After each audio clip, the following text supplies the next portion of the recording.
Sucio Talk. Sucio Talk live in the studio, Oakland. Here with Chef Fonzie. What's going on?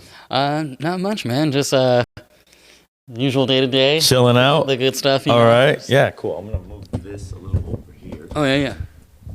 Like that. Oh, I see. Yeah, it should be good there. All right. All right. Cool. Cool. So, how are things, man? Things are going good. Just Cool. going into busy season. Yeah. And it's the fall, going into the winter soon. Yeah. So that should be fun. I understand like a lot of places are a little slower right now. Yeah. So and it's not to everybody. So I think we all look forward to the busy season coming up and I see that.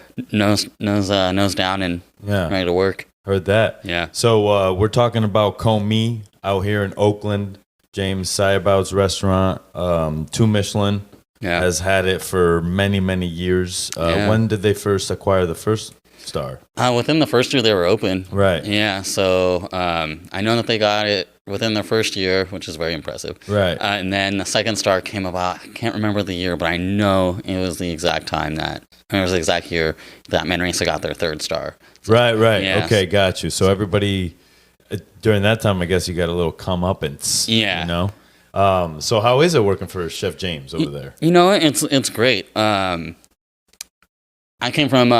from Sacramento for the most part. I moved out to Salt Lake City to kind of like get a break. And, I came back in order to work Michelin. I was like, I've always wanted to do it, push myself, blah, blah, blah. But I told myself, whatever restaurant I put myself in, like that's like multiple stars or 1 star, it doesn't matter. It had to be for a chef that I can, identify with, like, basically believe, because I know it's going to be rough, it's going to be hard, so I have to basically be on board 100% with who's teaching me. And I've obviously found my perfect match because I've been there for 6 years, right? And so I worked my way up from CDP to sous chef to CDC. Damn. And so I love working for the guy. He's fair. He likes to keep a good work environment, healthy work environment, and likes to keep things lighthearted. But at the end of the day, it's the food that matters, it's the experience, and it's the guests that matter. Very serious. Yeah, so, we all like to have fun, but, we all know it needs to be done. So as long as you're getting your stuff done, as long as you're doing it the level he wants it, then you're going to have a good day. Right. Yeah. Exactly. And when you're at that level nowadays, I know how it was old school. How do you handle discipline nowadays when things don't go the best way? So definitely. You just can't be punching people in the face anymore. No. It's definitely a different. The culture has changed for sure, and I think the days where you can grab someone by their chef coat and throw them out and stuff like that, you can't do that anymore. And there's a level of patience that has to be had and understanding. I also like to tell people and other chefs too, it's like the days where cooks had to adjust to your teaching, it's now flip-flopped to where like now you have to adjust the way people learn. They're learning, right? Yeah, and so patience has to be had, a lot of patience. But no, I think for good and for bad, times have changed. But sometimes, you do get frustrated. It's a very high pressure environment. Yeah, for sure. Yeah, and so you want everyone to produce at their best, and sometimes things don't go the way they're supposed to, and now you have to have a little bit more control when dealing with those situations. Exactly. Yeah, and that's what I'm trying to find is new ways for us to be able to handle those things. Yeah, if we don't know. We learned one way. What's another way? Let's learn another way. So if any other chefs have any ideas, let's fucking talk about it. Seriously. Here on Sucio Talk, we take it all the way back. So where were you born, baby? I was actually born in San Jose. San Jose? Yeah, so I'm Bay Area born. Right. And then I was adopted, moved out to Sacramento area, kind of like a Cameron Park. Lived out there for a few years. Okay. And then moved closer to Sacramento. Lived in Arizona for a little bit. Came back here. But for the most part, stayed in Sacramento, Citrus Heights area, Roseville, and then moved to Napa. I started cooking in Sacramento, and okay. What restaurant? My first restaurant, it was a mom and pop seafood restaurant called Finn's. Okay. Market and Grill. So basically, it was like seafood. There you go. And they also had like a fresh market too, so you can buy like fish fresh and whatnot. So it was a fun learning experience. My first cook job, I was like 17, 18. Worked there for a few years, and then worked for a country club. So it was Arden Hills Country Club. Worked there for a little over a year. And I was like, I need to find like a better, like, I knew what I wanted to do, like tasting menu, like prefix, but I didn't really know how to seek that out. Get there. Yeah. Right. So then I started working at this restaurant in Sacramento called Grange, and the chefs there were awesome. The executive chef and the executive sous chef now have their own spots in Sacramento. Really? Yeah. One of them has a big gourmand. Like, so they're doing their thing. So I learned from some good people out there. I was only there for like 10 months, and then I tried to go back to culinary school, CIA, and I quit that job to get ready to move, and some things fell through, and last minute I couldn't go. So that's when I was like, okay, well, I should probably move to Napa or like get a job in Napa because, I know things are going down out there. So I worked for Morimoto's out there in Napa back in 2012 is when I started. 2012? Yeah. Who was the chef?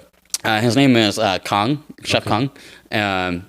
Still one of my biggest mentors. Like he, when I went in there, I was very unorganized, like wet behind the ears. Right. And, he was from French Laundry, and a lot of the crew there was, from French Laundry. The executive sous chef was from French Laundry. So, and I knew back in that time, I was like, maybe I need a stepping stone before I go to like Michelin. So I thought that'd be the perfect fit because, it's not tasting menu, but it's Japanese food, which I like, but the chefs are from, upper echelon of a kitchen. So I was like, I learned from them. So the form is there. The form is there. The fundamentals, the blocking and tackling. And so, yeah, you pretty much,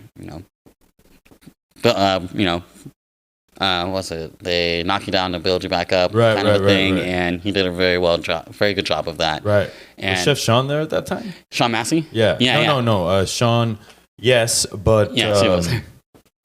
Chef Sean Street. Yes. Yeah. Oh, okay, yeah. got you. Good dude. Yeah, great guy.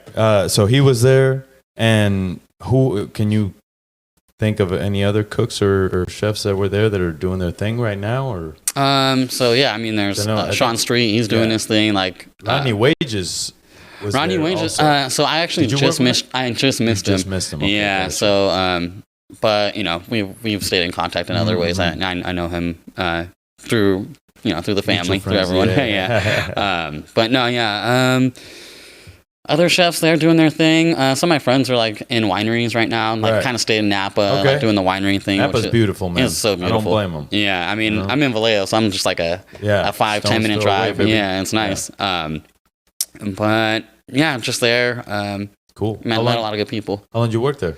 I worked there for about 3 years, maybe a little over 3 years. Okay. Yeah. Did you, when you started there, did you know you were going to stay there for 3 years? Did you think about that, or were you I was kind of thinking about that. Yeah. So I was like, I knew I liked growing up. I used to watch Chef Morimoto on Iron Chef, the original one. Right. And I used to really dig his skill, his style. So he's got style, man. Yeah, and he's got style. So when I had a stage for Morimoto, I was like super anxious, super nervous. I was like, I'm going to work for this guy who I used to watch. Yeah. And so I was like, as long as I'm learning, I'll stay there. And I was learning, and then it got to the point where I wasn't anymore, or at least not to the way I wanted. Right. So then I was like, well, I gotta go somewhere else. And I think at that point, which is totally normal, it happens to all of us, but we tend to get burnt out. You're working 12 plus hours a day, just like.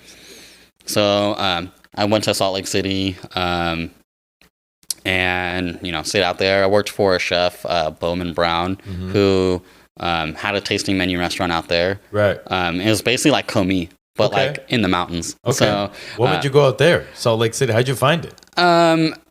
So basically just I had someone tell me about it, and my girlfriend was like, hey, come work with me. We weren't dating at the time. She's like, hey, I'm going to get out of here. Like, do you want to come with me? And I was burnt out. So I was like, oh yeah, let's go. Yeah, let's go. Like, as long as it, and she had shown me that she worked for this guy too.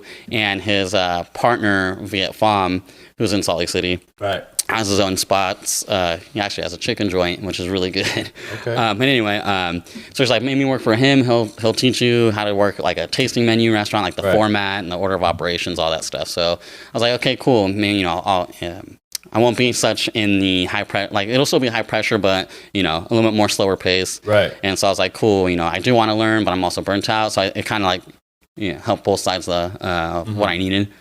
Plus, being in the mountains, it's nice. It's beautiful, beautiful hikes, the snow seasons. It was all great. I actually liked it a lot. It was nice to be out there. Mm-hmm. But yeah, I worked with Bowman for a little while, was a sous chef, and he really opened up my eyes to where I said Chef Kong kind of taught me the fundamentals, blocking and tackling. Right. This guy more so opened up my creative side. He's like, put a dish on. I was like, I wouldn't know the first thing about putting a dish together because I'd never done that before. So he's like, basically opened up my eyes on how to be creative, and it was nice. He was really patient too, very patient. So like I said, he's like Commis, but in the mountains out there. So and he actually used to come out here, eating at Commis and take inspiration. So when I came out here, I was like, I'm gonna work Michelin, and I was like putting my resumes at a couple places, and then Viet Pham, the co-owner of Forge at the time, was like, oh, I know Chef James, so if you want, I can put in a good word. And so I went in there, gave my resume, they weren't hiring, and then did what I could, just email, hey, thank you for your time, blah blah blah. And I think less than a week later, he's like, oh, actually, I'm gonna have an opening pretty soon. One of my guys is leaving. Do you want to stage? Staged, So I was like, this is the Michelin experience. That has to be the best stage I've ever had. I showed up 2 hours early because I was driving from Sacramento. I was living with my family at the time. Yeah. So I drove out here. I was here I think about an hour and a half early. Yeah. And I just sat in my car, just writing, okay, this is what you gotta do. Always be I was trying to get mentally prepared. And it was a fun stage. I liked it. The crew there was just I was very just head down, not trying to talk or anything, because you don't want to show that you're comfortable, because you shouldn't be. Exactly. Don't have any fun. Yeah. It's I'm not here to have fun. I'm here to do my task and get this job. But yeah, everyone there was lighthearted. They were, don't get me wrong, they were doing their job, and they're but they knew how to cut loose a little bit, release that pressure valve a little bit. And I was like, this is kind of cool. I like that. But at the same time, everyone was doing their job. Everyone was serious about it. So I was like, yeah, staged. They invited me out to go to In-N-Out with them afterwards. I stayed till the very last minute, up until orders. And I was like, well, I got to drive back to Sacramento. And they're like, oh, well, if you want to come with us to In-N-Out, which was nice too. I was like, oh, they don't have to do that. I'm just a stage. Right. And then about less than a week later, I got offered the job, and yeah, I haven't, the rest is kind of a history. I would say is going to In-N-Out with them probably got you that job, bro. Yeah. Oh, actually, I wasn't able to go. You didn't go? No, I was I just wanted to be. The answer is yes. I know. But it was. I think it was about 12:30-ish around that time. Yeah. And I was like, I do have to drive to Sacramento. Right. And so I was like, if I eat a 4x4, I'm probably gonna pass out in the car on the way home because I'm so full. Right. No, but it was cool. Everyone was really nice. Safety first. Yeah, exactly. Safety first. Hey. Yeah, but no, it was good. I've been there for 6 years and developed a good relationship with everyone who's walked through that door. I think at the end of the day, that's kind of what I like to take from restaurants is the people you meet and the experiences, because you could always learn something from everybody. I'm the CDC there. I still learn stuff from the CDPs. The good thing about this industry, this profession, is that there's always a chance to learn something. There's always something. There's always something that can be taught, because you're never going to know everything. Yeah. And there's always ways to do something better. I think the classic way is this is my way. You learn it, and don't ever deviate from that. Which there's a lot of truth to that. But sometimes learning something new can also challenge yourself in a new way. So I appreciate everything that this profession is really done for me, as far as staying curious, learning, being humble, because you get humbled a lot. Yeah, for sure. Yeah. Every day. Yeah. How do you think the food has changed over the years that you've been there? From when you first walked in to now? Is it simpler? Is it more? That's a good question. So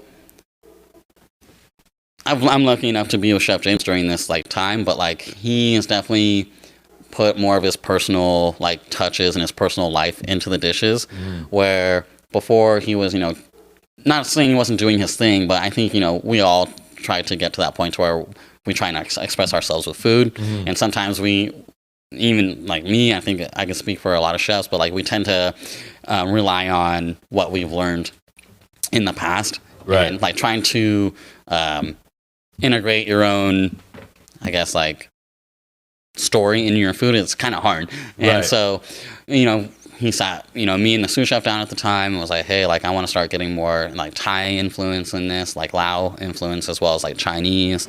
And yeah, sure. So whatever you want to do. And so more and more, he's like been adding more like different, like kind of like more Chinese based flavors or, Thai Lao based flavors into the dishes, but like not deviating too far of like what made him who he is. Right. Like as far as like his upbringing in food. Yeah, so I think his food has changed and for the better. I think you definitely see more of his personality through his food. Right. Yeah, and it definitely inspires me, and because like constantly I'm just like, oh, how do I make food mine? And it's like I think it's a constant journey, and so but the way he does it is like very smart and very methodical. Right. And he's always taught me how to be more than just a good chef, but a good businessman as well. He's very about the numbers. Like a dish is very good, but like, what did it cost to make that dish? Does it make sense? Yeah, does it make sense? Like, is it repeating itself on the menu in some way? I don't know. So he looks at every aspect of it, and it's like he definitely opened up my eyes. Right. How long does it take to get a dish onto the menu from like thought to on the plate? The R&D process. Sometimes, it varies. Sometimes it could be like, hey, like squab's available. These are available. I'm going to put that on the dish. And then like the next week it's on the menu. Okay. Sometimes it'd be like, hey, I want to work with this. This is a little bit challenging. Sometimes it could take like a couple more weeks, a few weeks. But he's very quick with it though. He's very like, let's take this, boom, there. And it tastes great. Right. So it almost seems effortless when it comes from him. But like for me, when I try, I'm just like, I overthink it. It's like, okay, I think no, yes, no, add that, take that away to it. But like at the end of the day, like the thing you start off with is probably one of the better ones that you did. So exactly. Yeah. So I kind of just pull the trigger. The dish and it's different every time. Yeah, exactly. Sometimes a dish is better to put on the menu 80% and then figure out the 20% during service. Because that's fair, because I've always found that just helps make the dish better when you say, okay, we don't know what it's going to be or what it looks like. We're just going to make the components and we're going to plate it and we're going to see. Yeah. And then you just keep changing it. We used to do that with Costa a lot, where we would change the plate, change the way we cooked it. It was. We knew we wanted this piece of fish with this sauce and this thing over here. Yeah. And it's like, okay, we got our 3 components. How are we going to do it? Do we burn the fish? Do we poach it? Yeah. And I think sometimes when you do that, it allows you a little bit of mental freedom. Yeah. And also, too, like giving it to only 2 people a night until you get it right also helps. Yeah. Like, what is your menu layout right now? I haven't looked at it. How many courses do you offer? I know you offer a bar menu. Can you talk about that a little bit? Yeah, the bar menu, that's definitely like the bar side of Commis has definitely evolved over the years because it was added on in 2018. And it was start off as a la carte.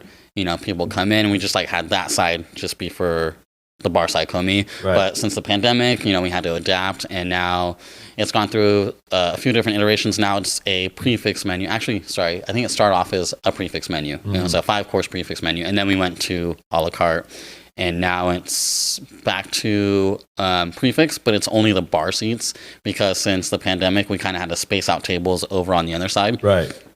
And so since we had to do that, we had to make up for those tables for next door. But I mean, the prefix menu on the bar is like solid. I think it's like if you're not trying to like go in and spend $200 plus dollars, and you just want a little bit something more short, but also upscale. I think it's a perfect option, and it's actually it's a good adaptation to the times that we have faced, and it's. Like I said, Chef James is a very good chef, and he's also a good businessman. And so the way he thinks about his business and the way he adapts, I take notes. Right. But the menu is great. It also has the 8-course, which everyone loves. Right. The bread and loves eggs. That thing. Yeah. Break that thing down for everyone, because don't let any secrets go, but just the base of it. It's not too many secrets to be had about it. I wouldn't say it's very simple, but it's very straight to the point. You got a soubise, which is his version of onion soup, and then smoked dates. So it's very like breakfasty. And then you have chives, and then an egg yolk that's been slow cooked towards like almost gelatinous and like smooth and silky. And it's just a proper dish. Like, chef makes the joke where it's like, oh, I took it off the menu, and then too many complaints, I had to put it back on. Right. And, you know, chef's very much like, he doesn't like to repeat dishes. He likes to keep it new. So I know, like, not that I know he loves the egg dish, but I know he's like, it's the same thing. And, Right. And so he doesn't want to be, it's his oysters and pearls. Yeah, I think that's a good way of putting it. Yeah. And so I can understand that, though, as a creative of being like, God damn it. I'm doing it again. I'm doing it again. Here I am. But as I've gone through these sort of iterations of my career, doing these private dinners and all these things, you notice that there's a bit of, like, you want to change the menu all the time, but there's also this bit of, like, don't change the menu all the time. Like, do the same dishes. Just figure out a new way to do them. Yeah. And I think that can bring you farther than trying to, like, do too much and think about too much and go too far away from what you like. Yeah. Essentially, if you have a cooking identity, right? No matter what, you have like 2 or 3, 4 things. And I hate to say this because people are like, what's your specialty? Well, right? But we all kind of have one. Yeah. And it's like, play to that. Definitely. Yeah. But learn to, like, change it a little bit. And I think that we can all figure out our identity. Because I know you can attest to this. Back in the day, when we, worked at these other places, we were copying menus from the Alinea book. Yeah. We were copying menus from all the books that were coming out at that time. So it's like, very true. You know what I mean? Like, what are we trying to, like, hide from? I think nowadays R&D has changed, and you can for sure, like, look at it at a different way. But before, we just used to straight up be like, oh, we're going to do the fluid gel from Alinea. Yeah. And you didn't tell anybody. You just, like, did the recipe, and it was fine. Yeah. I wonder how many restaurants are doing that now. And, when you R&D stuff, how do you make new recipes or look at certain dishes or certain ingredients? So putting together a dish, basically, I look at an ingredient, like, what do I want to use? So I think of, like, very, like, who's the star of the dish? Take that. Who's like, the star? I like that. So it's like, who are we representing here? It's like, let's just say, my last dish, it was a snapper. And, chef's like, hey, there's snapper available. Let's use snapper. So like, cool. So what goes good with snapper? Like, and we want to make it more, Asian, Chinese, Thai Lao. So how do I introduce that to the star of the dish? And it's like, okay, but also keep it, like, kind of classical, like French, like, you try and take all these ideas and put it together and make it cohesive. And so, it's like, cool, what goes good with, fish? It's like, how about we grill it? What do we do with the bones? How about we make its own stock and a sauce from it?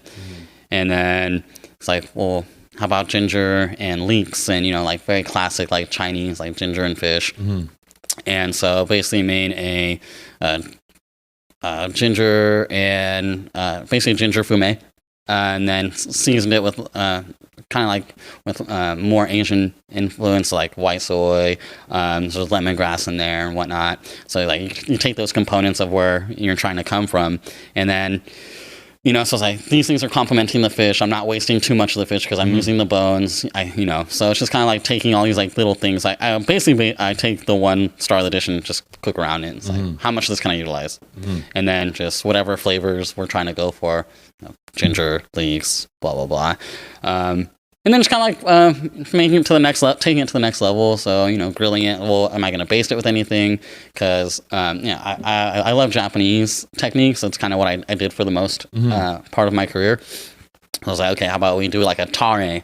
And it's like, but we won't do, like, a straight up Japanese tare. So what I do is, make a tare from maltose, so like nice and thick, candy's on there, and then I infuse it with chamomile, so like chamomile, ginger, like all these things. So just trying to figure out those, like, how to put it all together, the intricacies of it. It's like, because, like, I guess another level I operate is, like, I want to make something that someone can't make at home, because otherwise then what's the point of them coming, right? But obviously people can make mac and cheese, but people like to go eat mac and cheese from, like, someone who makes it really well. Right. But I think at this level, you have to do something. For me, I try and do things that no one can do at home, because people are going to come out and spend, $200+ on a menu. It's like, you kind of have to wow them a little bit. Like, it's like, oh, I can't do this, and that's why I'm here. So, right. That's another angle to come at it, I guess. Yeah.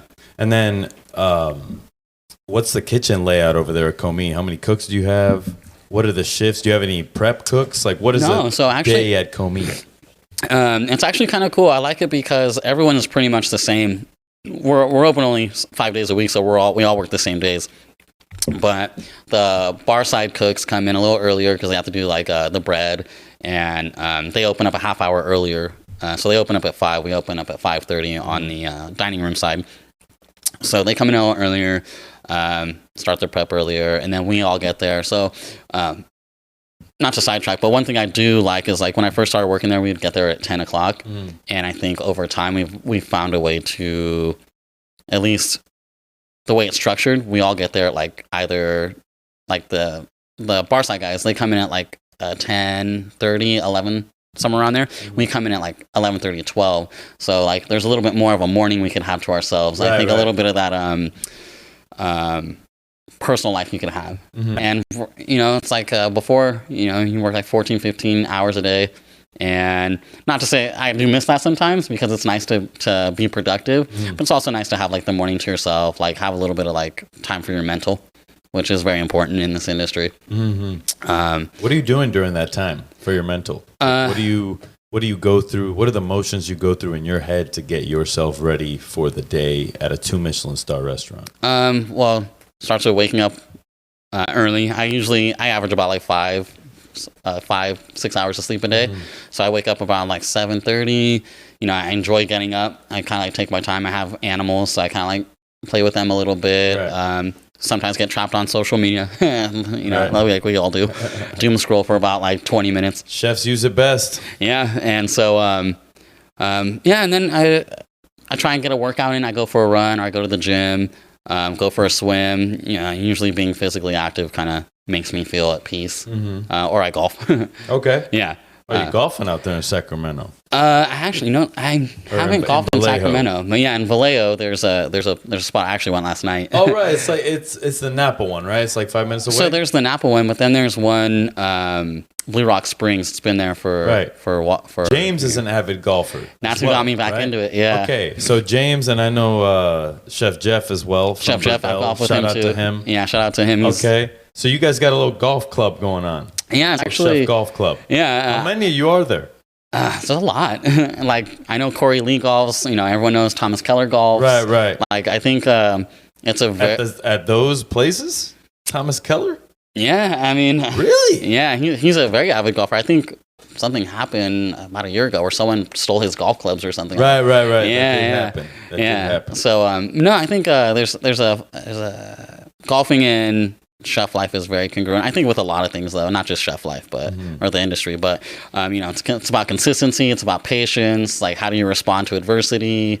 And consistency is mainly key, and like practice. If you don't practice, you're not going to get, you're not going to be consistent. And so there's a lot of congruencies between the two that I really appreciate. And Chef James is actually the one who got me back into it because I used to golf back in the day, but like not competitive, like just hitting balls. Right. And then he's like, "Hey, I'm about to sell my clubs. You want some?" I was like, "Well, I do need some new clubs." And so he's like, "Okay, cool. Come out with me." Embarrass myself, and no one likes to be embarrassed. So I started working on it, started getting competitive, and the joke is, I never knew I had a temper until I started playing golf. That's funny. No, but it's cool. Like I've learned to actually manage my temper a little bit more and like my frustration. So at the end of the day, you're there to have fun. So and I think as well as with cooking, obviously there's more on the line when we're cooking at work. But getting sidetracked, sorry. No, don't talk about man. Sucio Talk, baby. The workload, the way the work goes over at Commis is like we all get there at the latest 12 o'clock. Okay. First, we put away produce. We've structured it to where sous chef and garde put away produce. They check it in, everything. Seafood, person who works seafood station puts away the seafood for the restaurant, and then protein puts away protein. So everyone has their own little job of putting things away. And then 2 people scrub down the flat top, get the stations ready. Pastry folds the towels and the aprons for everyone to get ready. Okay. And it's just very organized. So then once that starts up, everyone's ready. Me and the sous chef go around, see who's going to need help throughout the day. And, we always I think everyone knows it, but we want them to push and try and get their list done by themselves. But we all understand no one's perfect, right? And you don't want to be told like an hour before you open up, hey, I wasn't able to get to this. So I was just like, hey, like tell me early. Like what do you need? And if you don't need anything, like what's on your radar, the things I might not get to. So that way, around 3 o'clock, I'd be like, hey, did you get to this? It's like, no, cool, I'll tackle it. And then garnishes, or big projects at first, and then garnishes last. 4 o'clock, we do staff meal. What's your staff meal? What's like a usual? Oh, you know what? It's like kind of all over the board. I let people. Do you assign it to stations? So what we do is like on Saturday nights or Friday nights, after we're done breaking down and everything, we all come together and we plan out staff meal for the next week. Okay, so the menu's written before you go for the weekend. Yes. Oh, that's dope. Yeah, so it's just like do it. Because there are some times where it's like, okay, it's always been Tuesdays this station, Wednesdays this station, Thursdays this station, and then Friday, Saturday. So Tuesday's sous chef. They make the whole thing. No. So actually, it's it's a very team effort. So what happens is, sous chef gets Tuesdays because I think it's nice to do that for the CDPs. Hey, welcome back. You're on staff meal, and so we do a nice little thing to where it's like sous chef will do Tuesdays, and then Wednesday, garde is like, okay, what do you want to do? It's like, I want to do something. This is I try and inspire the fact that staff meal is very. It's the one time you get to do something creative and feed the people you care about the most, right? Who you work with every day, and it's almost like cooking at home for your family because we sometimes spend more time with the people at work than we do with our own family. Very true. So at the very least, like feed them something delicious, something that's nurturing, or not nurturing, nourishing, and or nurturing, whichever. Oh, it's both. Yeah, I know, right? Nourishment is nurture. Yep. And so so we let them do what they want. Like sometimes they do something that's very very close to them. Sometimes they'll do something their family used to make. Sometimes they'll get experimental. Like, I want to do like a Hawaiian barbecue today or this day. And so everyone has since they know what they're going to do going into the weekend for the next week, it's like then you can start planning out order protein this day and make sure you can get ahead and start prepping a little bit for staff meal this day if you make time. But at the end of the day, I just want them to make a great staff meal, and we do adhere to restrictions. Everyone's got their preferences. So we make a vegetarian one if someone can't eat it. We try our best to make sure everyone's fed. Right. And all day, how big is your team number wise? So right now, me and Chef James, and then the sous chef. Junior sous chef, but essentially 3 chef de parties, 2 people on pastry, and then 2 people next door in that kitchen. So 12 to 14? Yeah, I think it's 12. I can't do math right now. Hey, it's all good, bro. It's funny because I was just at a dinner and we were talking about how chefs can't do math. Yeah. Because we're we're the best and worst at it for some reason. It's literally, it's I have 120 covers and you have 140 portions. Mm-hmm. Or 120 portions, but 15 people are vegetarian. You're like, do I have enough? Yeah. And everybody's like, I don't know. Yeah. Get the calculator. Yeah, it's almost like when you print in certain forms, then you you're Rain Man. It's like, when it comes to the numbers, as far as money, it's like, and this is how much we're spending, this is how much we have to cut down. Right. But then it's certain numbers how many people do we have on our staff right now? Yeah, exactly. it's like the episode of The Office where Kevin can't do math, but when you put it into pie terms, if you have 25 pies and there's 30 pies that you need to, it's and that's easy, da-da-da. And okay. I'm not very well versed in The Office. Were you watching it every new season? No, I actually got into it Enrique, a mutual friend of ours. So when I lived with him, he was always watching funny shows, but it's hard for me to get into new shows because then I have to dedicate my time into liking it. And I had to force myself to watch a couple episodes with him, and then after that I was like, this show's hilarious. Why haven't I been watching it? And then I just started and then I watched it all, and it's funny. If I tell you what, as many times as I've seen The Office played in the background at apartments, it is crazy how much that show is on. Yeah. That shit is on everywhere, always. Someone's watching The Office at all times of the day. Yeah. Crazy life. Cool, dog. So open 5 days a week, closed 2 days. Yeah. You're going golfing. Is there any other activities that you're doing out there? Do you guys ever do any field trips with the cooks? No. So we were trying to plan some out before the pandemic, and then that happened. So I think we would like to get more field trips in. That's for sure. Just there's a lot of a lot of avenues. I know we've taken a trip to our caviar factory in Sacramento, Nikolai. That was the last thing we did, but I definitely like to get more involved. Well, it's difficult. With that. You know, you guys work 5 days, and then you're gonna ask them to hang out with you on the 6th day. Yeah, it's I already seen you motherfuckers enough. Yeah, exactly. But no, I appreciate seeing our guys outside of work. Right. But yeah, I do understand that not everyone wants to keep seeing the same people 6 days a week.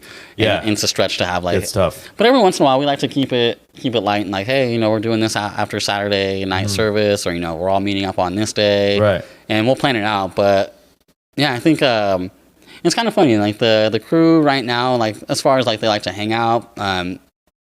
According to past restaurants I've worked at, it's not as much people like to go out anymore. Right? No, they don't. Yeah, it's like back in the day, it's like, hey, after this service day, we're gonna go down the street and go to the bar, and it's like it feels like that doesn't happen anymore. That's why clean down takes longer. I'm sorry. Clean down takes longer because of that. Yeah, Because before you're like you have to make it to the bar to get a drink.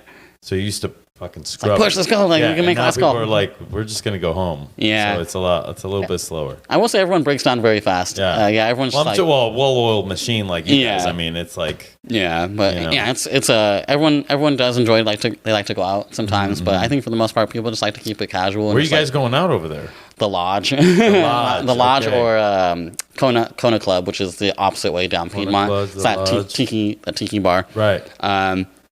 Those are your two spots. Yeah, and then every now and again, when everyone wants to go out and get a late bite, we'll go to New Gold Medal. Mm-hmm. Yeah, I don't know. New Gold Medal's legit. That's it's open the place. Until 3 a.m. Yeah. It's so. On a Saturday night, if we get out at 1:30, it's it's cool. That place is still open for another hour and a half. Let's go. Right. And so we recently went there with it was one of our bartenders last day, and we're he had made plans to go to Drexel, and then the kitchen staff we made plans to go to New Gold Medal because it was one of our cooks' birthday. So hey, let's just go out. And so we ended up going out, meeting with the front of the house crew, and it was like, hey, we're done here, but we're hungry. So we all just ended up going to New Gold Medal. So it was really cool. Everyone's kind of hung out, and it felt like one of the good old times. Yeah. Dude, that's legit, man. I think those are those moments that make everything worth it in life. Yeah. Especially for restaurant groups, nobody that's outside of it will ever know the feeling of the camaraderie of late night hanging out, drinking, eating food. Yeah. That's and the fun part. Yeah, exactly. And it's like Chinese food. It's you just finished the night cooking at a 2 Michelin star restaurant. You made some people's dreams, memories, birthdays, anniversaries. And then you go to New Gold Medal restaurant that is in one of the shittiest neighborhoods in Oakland to be let's go, baby. Yeah, it's let's get that food. Yeah, it's a desolate land out there, and it's in there 2 a.m. Everybody else is doing the same. Yeah, and they could have a walk-in 30 top and be like, cool, right over here. Yeah, just sit at the circular table. 1 and 2. Yeah, with the 14 seats. Yeah, and I'm like, damn, owning and operating restaurants is one thing, but I could never even fathom what it's like to run a place like that. No, yeah, it's constant. How do you? Yeah, and your menu's 45 things. It's impressive, and they're fast too. They're fast. They put up their food pretty fast. Do they have tanks in there? I think they have do. seafood they do. tanks, right? They do. I was like, damn, it just has more going on than most fine dining restaurants. Yeah, and you're like, damn, they're pulling everything out. Yeah, and the consistency is there too. Every time I go there, it's fire. Bro, the salt and pepper pork. Yeah. Fire, bro. Yeah, it's all good. Every time. But yeah, I went to eat there with Nico and Andres. Okay. After we did the first Chef's Roundtable podcast. Okay. Which was legit. Should get some more chefs to do the roundtable. Chef, what do you think is in your future, man? What do you want to do with all this knowledge you've learned at Commis? Do you ever want to open your own place? Do you ever or do you want to stay, with James? Do you want to grow that? What's going on? I mean, the goal is to open my own spot. I've always had this little pipe dream. So I want to open up the first Michelin star restaurant in Sacramento. Unfortunately, I can't do that because there's already 2 1-Michelin stars out there in Sacramento. But the goal, 2 Michelin chef. That could be. Let's go. I gotta get one first. Let's go. The goal would be to move back to Sacramento, open my own spot. I like to teach. I'm sorry. What kind of food?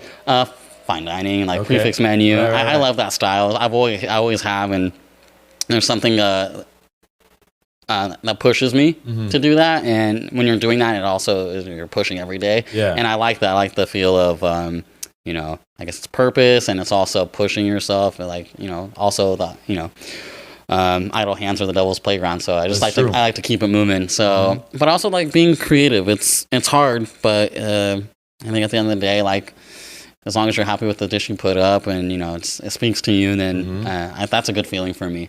But I also love to teach. I love to teach. I think that's half of a chef's job is to teach, but I think probably more than that. So yeah, and the goal is to move to Sacramento, open up my own spot. Hopefully get 1 star. Okay. That's the plan right now. That's why I've been with Chef James for so long. He's taught me a lot, like running a business, like how to manage numbers, and like I'm a big people person. I'm a good communicator, so the people aspect of it I'm covered. So it's mainly the behind the scene things is the things I needed to learn, and that's definitely something he's like pushed on me.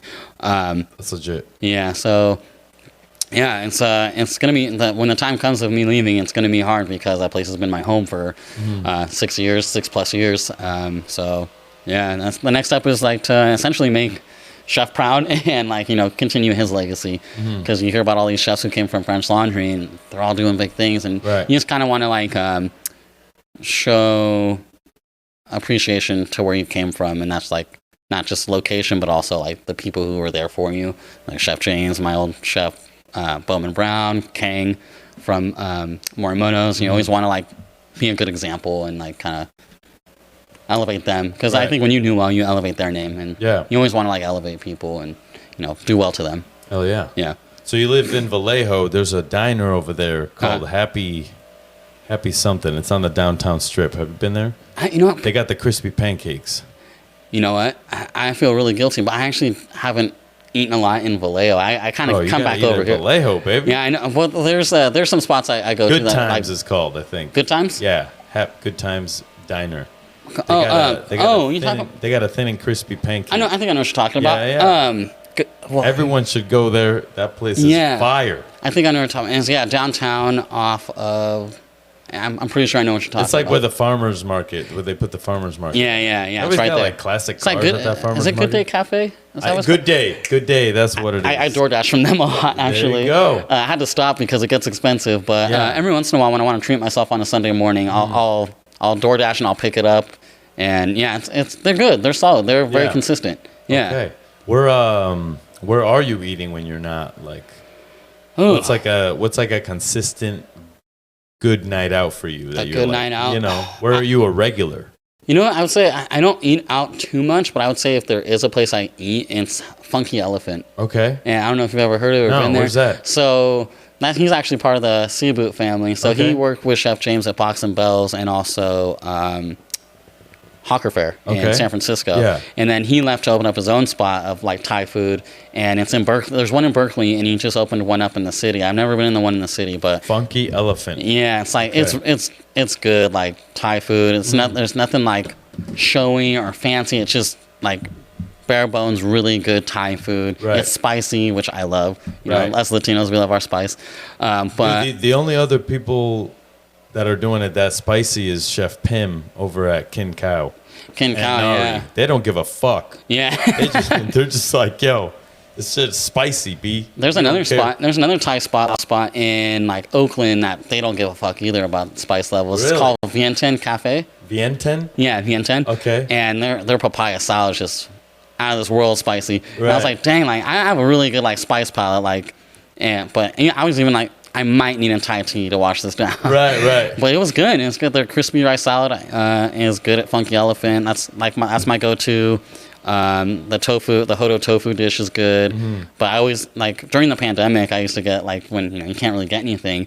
They were open for to-goes, and I would get their crispy rice salad. It's so good. Yeah. And it's light too. You don't feel like lethargic or anything afterwards. So I think if I were to say any place I go to consistently, that'd probably be the place. Right. Yeah. Hell yeah. It's a good spot, good food, and good like Chef O and his wife, good people, really nice. Dope, man. Hell yeah. Cool. And then Sacramento, what do you recommend up there? Ooh. So I've only been up there for concerts. Okay, but, yeah, you know, yeah. whenever I go up there, I don't know where to go because like you really can't follow any. It's hard because I'm up there a lot, like visiting my family. I don't really usually like come back. I don't really stop anywhere. But I guess when I do, so a chef that I work for when I was working at that restaurant, The Grange in Sacramento. Yeah. The executive sous chef. I've been in his restaurant multiple times only because they're open Sundays. So I'm able to go out there. It's called Cannon, and it's good food. He does it well. He gets creative with it. He doesn't keep it very basic. He actually like pushes like flavors, and great cocktail program too. So if I'm like feeling I want to spend some money or just like enjoy my dinner, like I'll like on my way home or something, I'll stop by there. And they're always chill. I actually worked with a few of the employees there back in the day. So when last time I went there, it's like, oh, you remember me? I was like, yeah, dude. So not only is it nostalgic, it's also good food. Well, they must be proud of you, you know, like yeah, where you're at. I hope so. I hope so. Chef, Try and keep pushing. CDC of a 2-star. Come on, let's go, chef. Yeah, I like to keep it, you know, a little humble. You know, I'm still pushing, and I don't think I'm living up to what I can yet. So, but I always have to have that mind frame that keeps me going. Right. Yeah. You think you're gonna stay in the California area? You don't ever think you're gonna leave, or would you like to live? That's a good question because you know I always thought like, maybe I'll settle here, maybe I'll settle there. And to be honest, like, you know, I want to open up my spot in California in Sacramento, but who's to say if I'm gonna retire there? Right. But you know, we'll see where life takes me. It's like I always try to plan on my life, and it's that old adage like you tell God your plans and you know he'll laugh at you kind of thing. So yeah, I didn't think I'd be where I'm at now for sure. I thought I'd be doing something else, but you know life always throws you curveballs, so you just gotta like the kitchen life. You gotta roll with the punches and go with it. Sometimes it ends up being better than what you were expecting. What would you be doing if you weren't cooking? What would be like your career? That's a good question. I actually ask people that in the kitchen. I actually try and keep light banter going on. I'll just ask people random questions like that. But honestly, a physical therapist. Really? Okay. Yeah. So I love, you know, I like to be healthy. I like to be fit. Right. So you're a sports fan? Yeah. Okay. What do you watch? So I had to dwindle it down because it's hard to keep up with everything. Yeah, bro. And working, you know, it's like college football, regular football, Canadian football, Russian football, basketball, baseball, Japanese baseball. Exactly. No, so I mean, I like all sports, but the ones I mainly keep up with right now are like football, and rugby. The Rugby World Cup's going on right now, which is cool. Okay. But no, those are like the two. Didn't know about that. Yeah, and those are the two sports I really enjoy. So, I'm sorry to cut you off. No, you're good. Rugby. Yeah. Can you explain this shit to me? It's an organized version of tackle, the person with the ball. Okay. But no, it's a for the person who doesn't really know. It's basically how many people on each team? 15. So there's 30 people on the field at one time, and there's one referee, and there's touch judges on the side. So there's only one person watching all this anarchy. Right, that's crazy. And so it's football mixed with soccer to the point to where football is a game of yards, where rugby is a game of possession. So it's like as long as you can keep the ball and keep it moving, like that's kind of what you want. And there's opportunity to switch up. So like in rugby, when you score, you get the ball back. Right. But there's a chance that you might not, because the way the kick is handled, you could probably get tackled right away and the ball taken away. So in any situation, whenever the ball's being put into play, there's definitely a chance of the opposing team can get it. Yeah. Where football is very much like, you know, down, you know, get up, stop, do it again. But like it's very consistent for 80 minutes, like 40-minute halves. You're just running and tackling. You can't pass it forward. You have to pass it backwards. You have to pass it backwards. Yeah, so the person has to be behind you, and then they can run up and so. Got it. So you can only run it up the field. You can't. Throw you can also kick it up the field. So you can actually kick it to yourself, which is actually fun. Oh, dope. Okay. So the ball is more. It's like a football, but bigger and a little bit more oval. Is it heavier?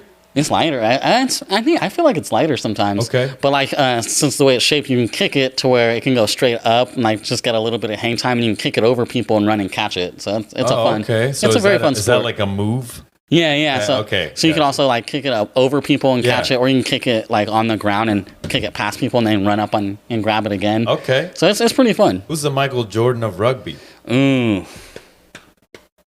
That's a hard one because there's a lot of good players. There's some savage players. Give me some top 2 or something. So one guy who I used to love watching when I was younger, he played for New Zealand, which is people argue that's like the best team. Right, that's like the Arsenal. Yeah, and that's... I don't know shit about soccer, so I'm just throwing that out there. Or Man U, I guess people would say. I hear Arsenal is the best. I would say that, so this guy was a running back, or like a kind of running back kind of guy, but he was built like a linebacker or like a lineman. And so, but this dude was running past people. His name was Jonah Lamu, and he died a couple years ago, but his highlights still, like, they're awesome to watch. He just runs through people, just big dude, no one can tackle him. Just a huge-ass guy, right? Yeah, and just like running with his knees up, so that way if anyone tried to tackle him, he's kneeing them in the face. Like, he was aggressive. Christ. And another good guy, he used to play for France, Sébastien Syhabout. Dude looks like a caveman, just long, burly, and just like... Right. So those are the 2 guys I like to watch the highlights. Right. Okay. And then, that's crazy. Rugby. Yeah. So 80 minutes, 2 halves. When you score, is there like football when like one touchdown is 6 points? So it's actually 5 points, and then so is it a touchdown? So they call it a try. Okay. And so tries are worth 5, and then you get a kick afterwards to make up for the 2 points. Okay. So if that's you your make conversion? So you get 7 points like in football, but the way it works in rugby is wherever in order to score, you have to make it in the end zone and touch the ball to the ground. So wherever you touch the ball down in that end zone, you have to walk it back 20 meters and kick it through the uprights. So the goal is to touch it down closer to the middle, so that way you give the kicker an easier kick. So he doesn't have to like angle it over? Exactly. Got you. So it's a fun sport. God damn. Yeah. It's like chess. If you don't know what's going on, it does look very chaotic. Like these guys are just tackling each other. It's weird. There's no rules. Yeah, but if you know the rules, like it makes it very interesting. And like there were some good games on yesterday and the day before because it's the World Cup. Who's in the World Cup? Well, right now it's quarterfinals. New Zealand beat Ireland. South Africa beat France. I think Argentina beat Portugal, which was Portugal's first time ever in the World Cup. Right. But it was pretty good. Yeah, it's fun. But yeah. Damn, it's crazy. What was the other sport? Football. Football. Yeah. Okay, got you. I'm a Niner fan. Niner fan? Yeah, my dad. Your whole life? My whole life. Ever since I was adopted, I'll say. Okay. But my dad and my mom were season ticket holders back in the day. Like season ticket holders? Yeah, they went to like every game. They went to the Candlestick. They would like take their friends. It was like a big deal, you know. And then growing up, all I was wearing was Niner shirts and hats and stuff, like jackets, because that's all my dad would wear. And then, just like... just diehard Niner fan. A lot of love for that team. Yeah, and it's like at times I'm just like, I know how ridiculous it is. Like to be a big fan, it's like these guys don't, you don't really contribute much to the team, just money. But it's the older I've gotten, the more I appreciate it because it's history, it's nostalgic. It's something that brought my family together on a Sunday, is watching the Niner game or something. And so very seldom it's the things that you're doing, but what it represents. Exactly, yeah. And that's like with eating dinner or cooking for somebody, the food could honestly be kind of shitty. It doesn't matter. Like that, and that's why you can go to, no shade, but that's why you can go to New Gold Medal Restaurant and it's like bomb. It's not like the best Chinese food, that's written about in magazines and people need to fly all over the world to go to, but it's just that camaraderie that it brings. I feel like it's priceless. Yeah. And that's truly why you're going to these places or watching these games or but I do think that, I don't know, more and more, I don't live close to my family, so you tell me how this is. Because do you have any kids? No kids. Right, so you don't got any kids, right? So by this age that you are right now, your parents had kids. I could be wrong. Yeah. So there was a lot of like family parties, uncles, aunts that was happening back in the day that kind of don't happen anymore. Yeah, as I see it. No, yeah. Especially in the hospitality community, because you move so far away from your family just to learn. And that honestly, sometimes I feel like the people that live closer to their family, like that's beneficial. You can always go up there to Sacramento, see mom and dad, and be here. But there's people that move across the country. It's like, fuck. And like, you're their family. Exactly. You're their only anchor to anybody that's like familiar to them. Yeah. It's a big responsibility being a chef de cuisine, man. Yeah. And honestly, Chef Kong, my chef at Morimoto's, he used to do this thing to where every Thanksgiving, not everyone celebrates it or like people are away from their family, but he would actually hold Thanksgiving at his house, and whoever wanted to come could come. And I thought that was like, it really touched me, because I was like, not a lot of people live by their family, and some people are alone on the holidays, and I thought it was very, very cool of him to do, and I hope to like adopt that once I have my own spot, because the chef life can be a very lonely life, especially the one who's really pushing and kind of like keeps to themselves because they don't have time for relationships. And I was there at one point, and it was very lonely. And so for someone to kind of open their house to you and kind of like make a nice little safe space for you, it's it echoes throughout time. And chefs need to start reaching out a little bit more to each other and being like, "Hey man, you okay?" That's very true. I remember when right before Jeff opened, like, it'd be like, "Hey man, how you doing?"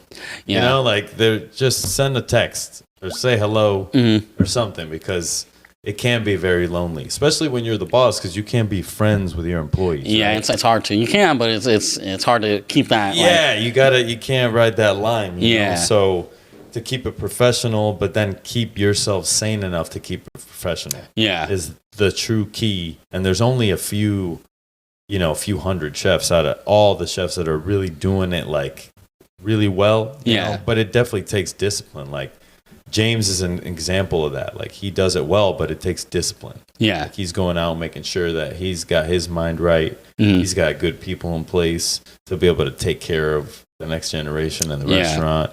And tell me this, do you have any days where you work service and he's not there? Oh, yeah. But he definitely makes it a priority to be there for service. For sure. But there's times where, he has to step out. He's got a family. And like, dude, my hat's off to that guy. 2 Michelin star chef, has 2 kids. He leaves to pick them up from school. Sometimes they hang out with us at the restaurant.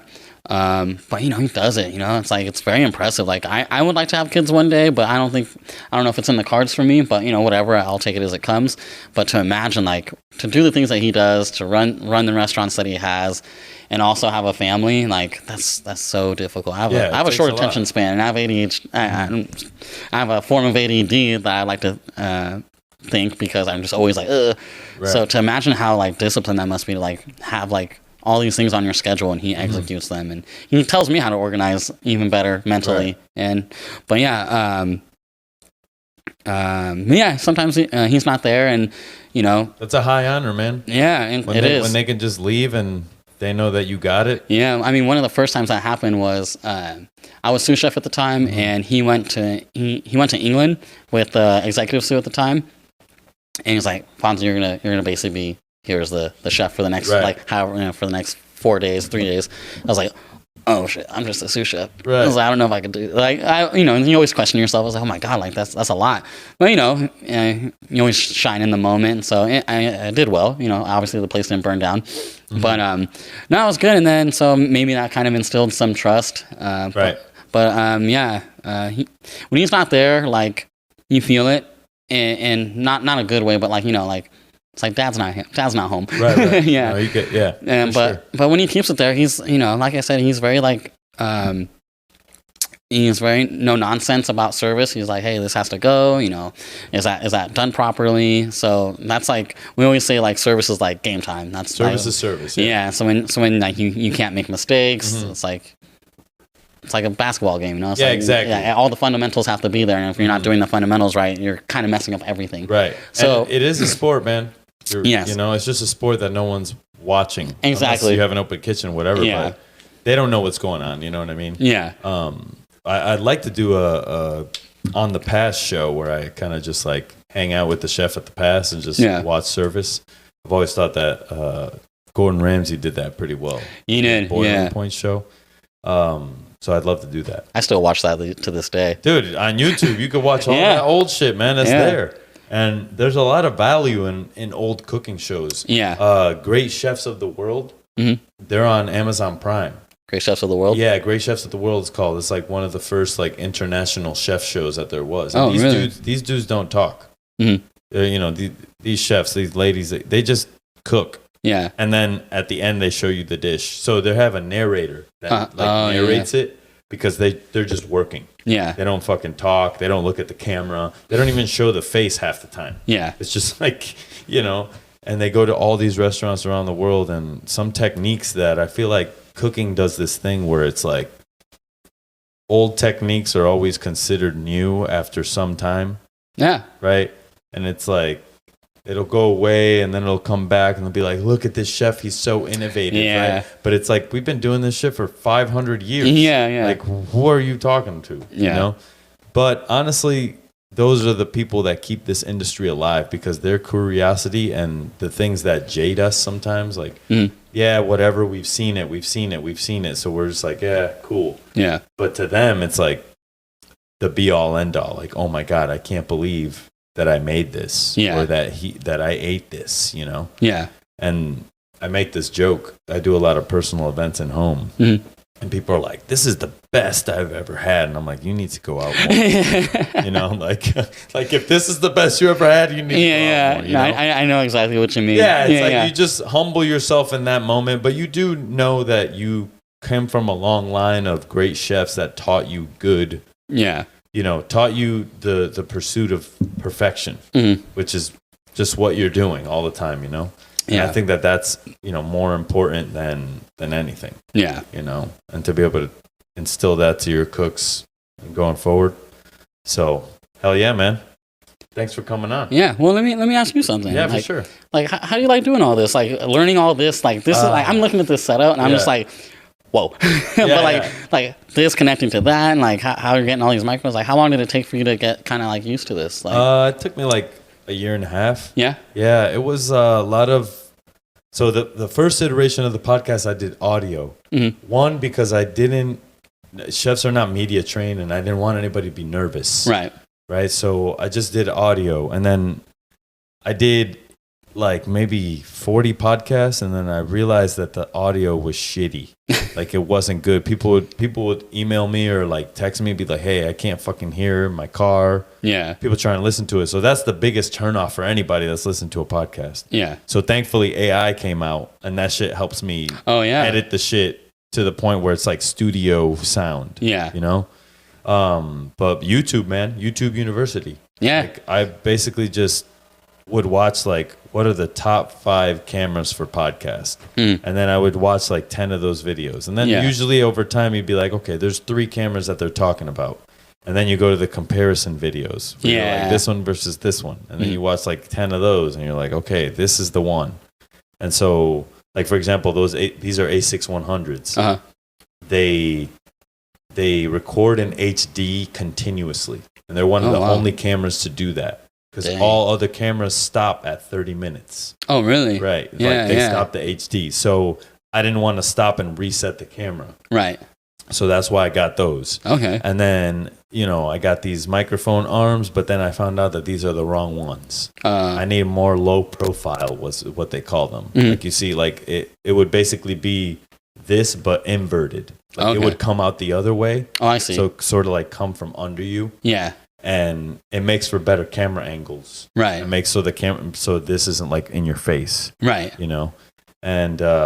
And then I was like, what was a sound thing that I can use to like make the sound better, and have a soundboard, like put music on, like, you know what I mean? Like shit like that. And so the Rodecaster Pro, I learned about that. Yeah. You know what's crazy? I was cooking personal chefing in Palm Springs. I went to a Best Buy to buy like some cord I needed, and there was some people shooting a video there, and I'm like, damn, they look familiar. So I walked over to see what they were doing, and they were the people that showed me how to use this on YouTube. Oh, snap. Yeah, they were recording a blog that day outside of the Best Buy of cool. like buying equipment. Yeah. And I was like, holy fuck. Like, I see you guys all the time. Yeah, and I was like, you guys taught me everything that I know about doing podcasts, Yeah. And it's also something that can humble you every time, because, again, sometimes the audio sucks. Sometimes the camera angles weren't right. Sometimes the lighting isn't right. And I'm doing this all at once. I'm recording. No, you're multitasking. I'm like cutting cameras and shit. Like, this is all, and then making sure the microphone's right on you, and making sure like we don't tap the table too much, or like that you have your drinks. Like, the next thing I want to do is like making an experience. Yeah. Like, you can come here, you can bring guests if you want. They can hang out right there. We could like just chill. Yeah. And we don't have to, there's no time limit. Yeah. Like we could drink a little bit, hang out. So Yeah. it's more relaxed. Yeah. I feel like I think you get more of a genuine response. Exactly. Yeah. More organic. Sometimes, like, and I know you probably felt this, like, we didn't really get into the groove until like 20 minutes in. What are you talking about, man? Right? I thought we were getting into the groove right away. You know what I mean, though? Yeah, it's like we got to know each other. Yeah. And then now the conversation flows a little better. Yeah. Right? And so I'm trying to figure out, like, okay, well, do I put like cheeses out for them? Yeah. Do we hang out and eat charcuterie first? Yeah. And then go do the podcast? That's not a bad idea. And Kind of open them up a little bit. Yeah, exactly. And then maybe have somebody that's a sommelier that wants to hang out. Like, Yeah. You know, give us wine during the show, and then we have them sit down. And whatever. I think those are all good ideas. Yeah. I think it's the evolution of, like, it's almost like making a dish, right? Exactly. But, like, you're making an experience. Exactly. And so, I think, you know, just in terms of, like, what is the show? Who watches it? Mm-hmm. Young cooks watch it. yeah. So it's like for them more than it is for our peers or anybody that's older. Yeah. Nobody really understands the like importance of this. Mm-hmm. And I think that to communicate to the new generation, they don't read cookbooks. They listen to podcasts. Yeah. So this is the best live, ongoing, right? When you open your restaurant or go do your thing, Mm-hmm. you could come back and talk about that. Yeah. And it's quick. It's from your mouth. It's not like I talked to this editor and they wrote this and then they put it out there. Yeah. You know, it's cutting the steps of that. Yeah. So it's like real like gonzo journalism on the spot. You know what I mean? Just like, let's talk for real. And I feel like we could also resolve a lot of our issues through that way. Like there's always a lot of controversy, a lot of chefs getting flamed. Yeah. And I would like to hear it from their mouth. Like, what's going on? Like, you know, is this stuff in this article true? And I also don't want to make it a place where people can come make excuses for themselves either. Yeah. You know, because it's going to be real. Like, I'm going to be real with them and what I think. Yeah. And what somebody told me recently is you have to be careful what you agree with. Mm-hmm. And like people need to know that like I don't necessarily agree with everything you say, right? Yeah. But I'm not gonna like crucify you for it either. Yeah. So we're just gonna have a conversation, and whatever your opinions are, whatever.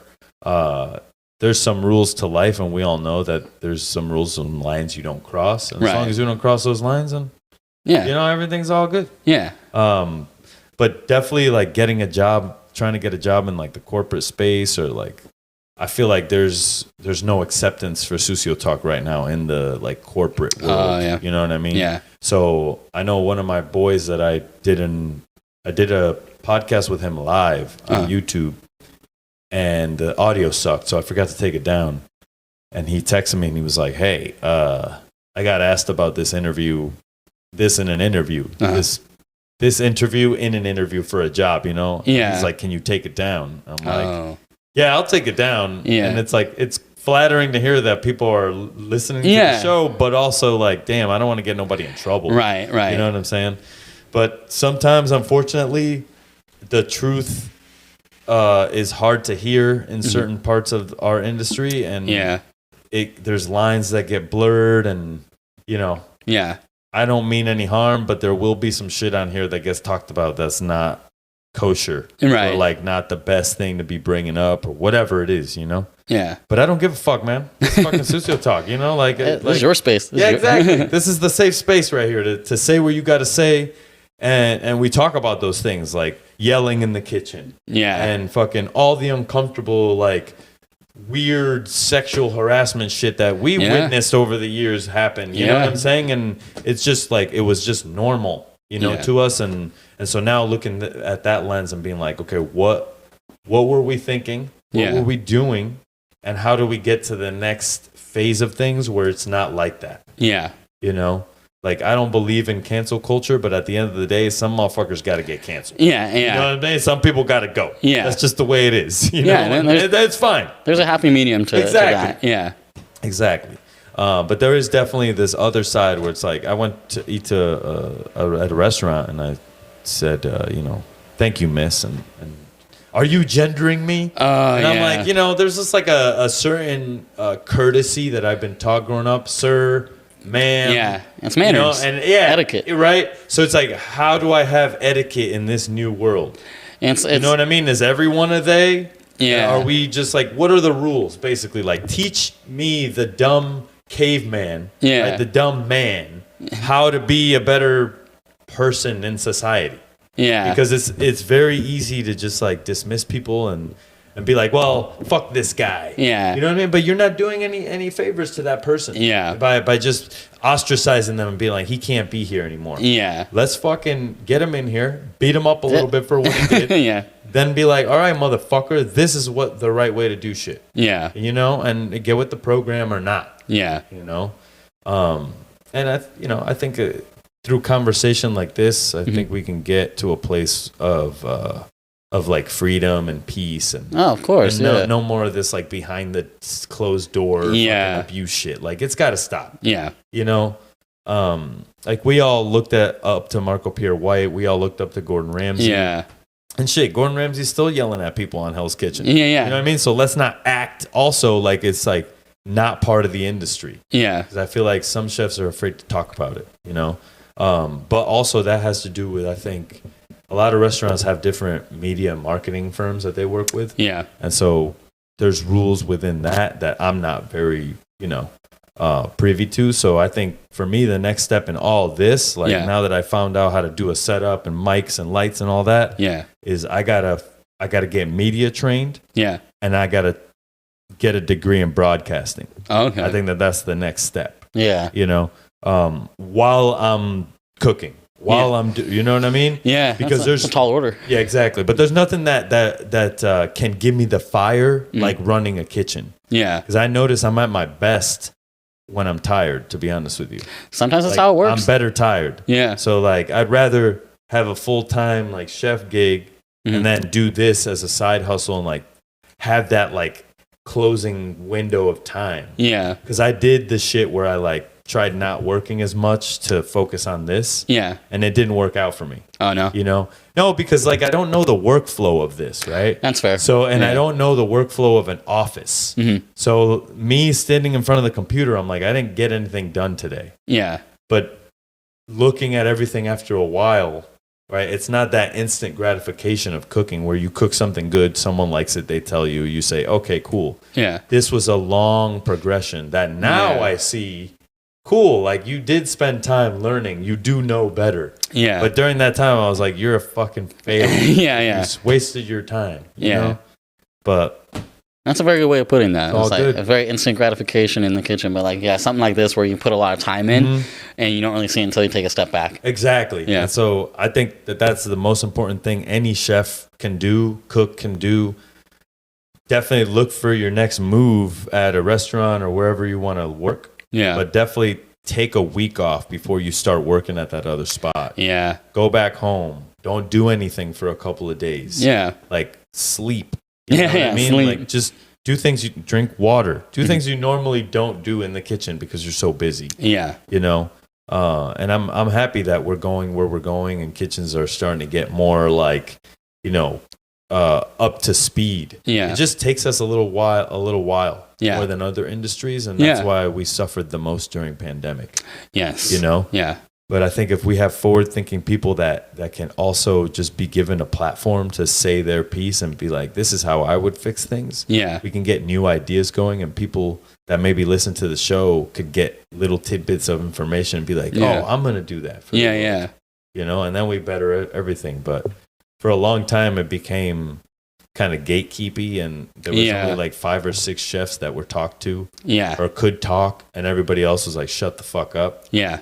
And now you're starting to see, even Instagram is the best that I've ever seen do it. Like, this is our host, and she works here, whatever. It's always like these shout out posts. Yeah. I love that. Yeah. I think it's like, just like Burdell, everyone's name is on the menu. Yeah. Like that's fucking cool. Yeah. Everyone should get credit for it. It's not just Chef Jeff. Yeah. Like, he can't do it all on his own. Yeah. The only people that do it all on their own are, personal chefs. Yeah, pretty much. So that's why they deserve their respect. Yeah. Because they're doing it with no team. Yeah. Imagine writing a 6-course menu that you need to do for 15 people with no help. No help. And you're like, fuck, dude.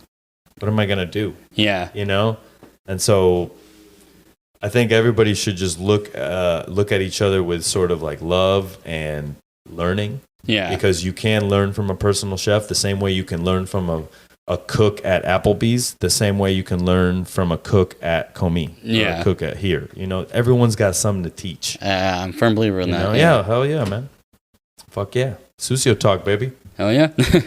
Fucking thanks for coming on. Oh, of course. Thanks for having me. Yeah, for sure. Commis, fucking, where can they find it? What is the address? 3859 Piedmont Avenue. Okay. Oakland, California. California, baby. There's a lot of international listeners too, so yeah. I don't know where you're at. You know what I mean? Yeah. Piedmont neighborhood. Shout out to James Syhabout for letting you come on. Yeah, of course. I'm course. sure that was a discussion. He's like, I'm gonna go on Sucio Talk. Oh no. But yeah, thank you for making the time today. Of course. And have a good week, man. Have a good service. You as today, well, man. Right? You're working today, right? Yes. Yeah, hell yeah. You got to go make it over there. Cool, man. All right. Everybody out there, I did my first pop-up. Hope you check out the footage on truffleshufflesf.com. For right now, I'll be working with them. But in the future, I'll be doing more pop-ups. So peace out. Check me out on YouTube. We got to grow that. And appreciate you guys. Peace out.